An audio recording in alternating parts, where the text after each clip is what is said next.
Hi, I'm Sanjay Gupta, and this is CNN. I'm here today with Hiroshi Sato, a second-generation Japanese immigrant living in San Francisco.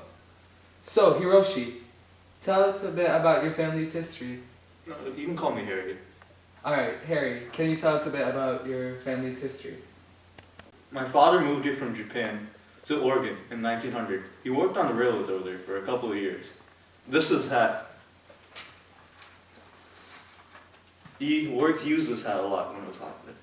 So, why did you end up in San Francisco?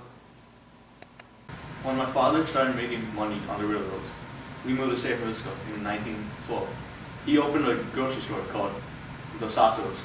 So now we know why you're here, but why did your parents choose to leave Japan in the first place?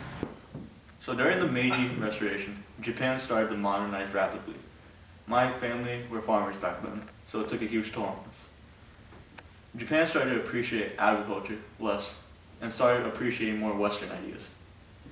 It was especially due to the Chinese Exclusion Act, where my father moved to the U.S. because of the booming economy in 1900. So what exactly is the Chinese Exclusion Act?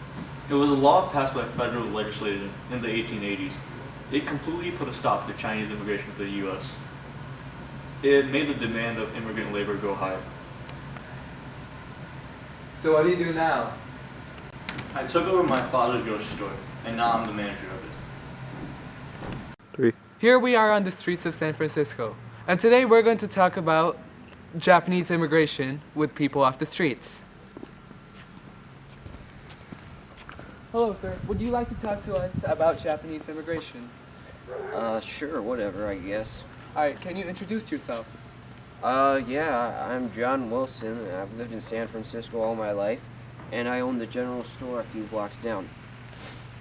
So, John, how do you feel about Japanese immigrants who came here before the Immigration Act of 1924 was passed? Man, that was passed about a decade ago. Honestly, the Japanese Americans just take up space. We're really facing some yellow peril. Some of them have even had the guts to open up their own general store themselves, and they've been stealing business from my store.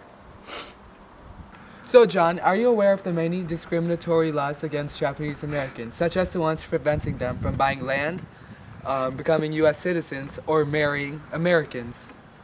Yes, I'm quite aware. In fact, I think we need more of them. I don't want the Japanese Americans having anything to do with my daughters. In fact, I think we should have segregated schools. That's already been implemented in several places.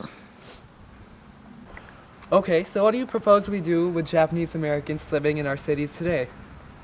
Round them up and get them out of my city. I only want to associate with true Americans, not Japanese. Hey, get out of the way, Jap. This is our sidewalk. So, Hiroshi, how have you adapted to American culture? Well, it's been hard. All I can do is surround myself with other Japanese Americans. Okay, so why do you stay so close to Japanese Americans?